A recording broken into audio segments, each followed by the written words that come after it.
Madrid, Reuters. Spain's official coronavirus death toll edged higher again on Wednesday, but questions persisted over the veracity of numbers, and the main business lobby warned the economy may slump up to 9% this year. The health ministry said 757 people died over the past 24 hours, up from 743 the previous day, marking the second daily rise in a row and bringing the total death toll to 14,555, the world's second highest after Italy. However, Health Minister Salvador Illa said the numbers were still consistent with a slowdown. The daily percentage pace of increases has roughly halved from the end of March to about 5%. There are no good numbers when it comes to deaths, but we are now in the slowdown phase, he said. There is increasing suspicion, however, that the official toll is underestimating a more traumatic reality. In Madrid, the difference between the number of burials reported in the last 2 weeks of March and the death toll from the virus was substantially higher than the number who died over the same period in 2018. That suggested some casualties of the epidemic were not reflected. Madrid's regional high court said it signed more than 9,000 burial certificates in the last 2 weeks of March, while only 4,311 deaths were recorded across the whole month in 2018. The official death toll from coronavirus in Madrid region is 5,586. The elderly population has been hit particularly hard, with 4,750 fatalities recorded in the past month among Madrid's population of around 50,000 nursing home residents, according to Ignacio Aguado, deputy regional leader.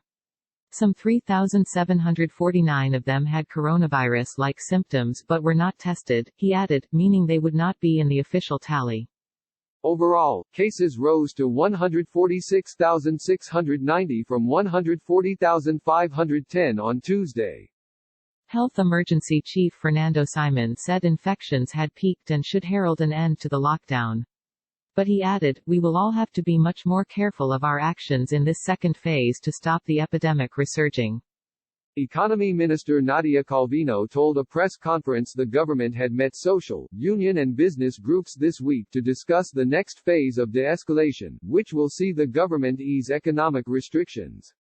Their role is fundamental in achieving a balance between the recovery of economic activity and the protection of the health and safety of workers, Calvino said. She also said it was urgent that EU ministers reach an agreement on economic support for coronavirus-stricken economies on Thursday after they failed in all-night talks that ended early on Wednesday morning. It is an opportunity to strengthen the European project, taking advantage of the mechanisms that exist and establishing new instruments to respond to a challenge of this magnitude. It is unacceptable that each country should have to confront the costs of this crisis alone, she said. At the Sur de Madrid cemetery, Reuters TV footage showed local priest Eduard Batubenga giving a short funeral prayer next to a hearse carrying the body of an elderly woman who died at a nursing home from the COVID-19 disease. Shortly after, a 37-year-old victim was also buried. While you are doing one, the other is waiting in line, Batubenga said, explaining that daily funerals had shot up to around 40 from 10 to 15 on a bad day before the epidemic. In a report, the CEOE Business Association expected the economy to shrink between 5% and 9% this year, sending up to 800,000 people into unemployment, depending on when the restrictions are going to be lifted. It called on the government to declare a tax moratorium for companies to prevent further damage and allow speedy recovery, saying that under its most optimistic forecast the economy would rebound 5.2% next year. In a sign of the economic standstill, oil logistics company CLH, which manages pipelines and has more storage capacity than any other company in Spain, said it moved 82.6% less gasoline last week than the same days in 2019.